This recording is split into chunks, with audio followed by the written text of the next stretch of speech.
ভারতের পার্লামেন্টে ফের উত্তাল বিতর্ক। এবার তুরস্কের বিরুদ্ধে সরাসরি অভিযোগ। বিতর্কের কেন্দ্রে গ্রেটার বাংলাদেশ নামে একটি বিতর্কিত মানচিত্র। অভিযোগ, মানচিত্রে ভারতের একাধিক রাজ্য ও মিয়ানমারের একটি অংশকে বাংলাদেশের অন্তর্ভুক্ত হিসেবে দেখানো হয়েছে। বিষয়টি ঘিরে কূটনৈতিক উত্তেজনা বাড়ছে দিল্লি, আঙ্কারা, ঢাকা ত্রিভুজে।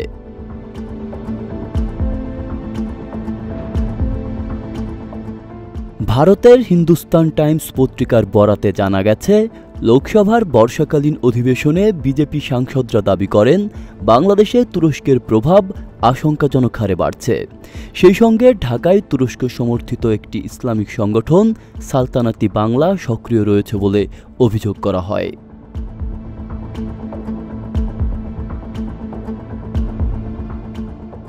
এ বিষয়ে পররাষ্ট্রমন্ত্রী এস জয়শঙ্কর লোকসভায় জানান, একটি তুরস্কভিত্তিক সংগঠনের মদদে গ্রেটার বাংলাদেশ নামে মানচিত্র প্রকাশ করা হয়েছে, যেখানে ভারতের বিহার, ঝাড়খণ্ড, ওড়িশা, উত্তর পূর্বাঞ্চলের রাজ্যগুলো এবং মিয়ানমারের আরাকান অঞ্চলকে বাংলাদেশের অংশ হিসেবে দেখানো হয়েছে।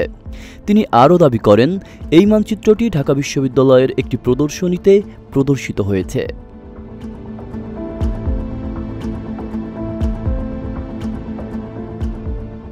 এই বিতর্কের পরিপ্রেক্ষিতে ভারত বাংলাদেশের সঙ্গে কূটনৈতিক যোগাযোগ করে। বাংলাদেশের পক্ষ থেকে জানানো হয়, 2025 সালের পহেলা বৈশাখ উপলক্ষে ঢাকা বিশ্ববিদ্যালয়ে আয়োজিত একটি ইতিহাসভিত্তিক প্রদর্শনীতে মধ্যযুগীয় বাংলার মানচিত্র দেখানো হয়েছিল, যার সঙ্গে কোনো রাজনৈতিক উদ্দেশ্য জড়িত নয়।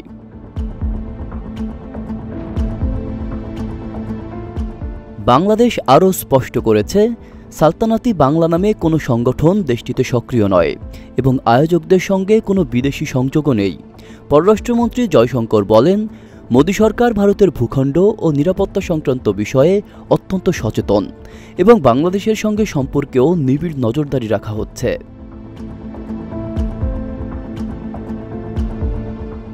এই বিতর্ক এখন শুধুই রাজনৈতিক নয়, কূটনৈতিক দিক থেকেও স্পর্শকাতর।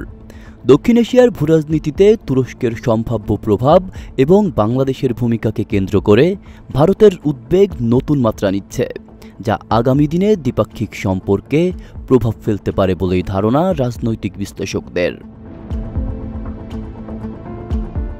আব্দুল্লাহ রাফসান জনি, ঢাকা প্রকাশ।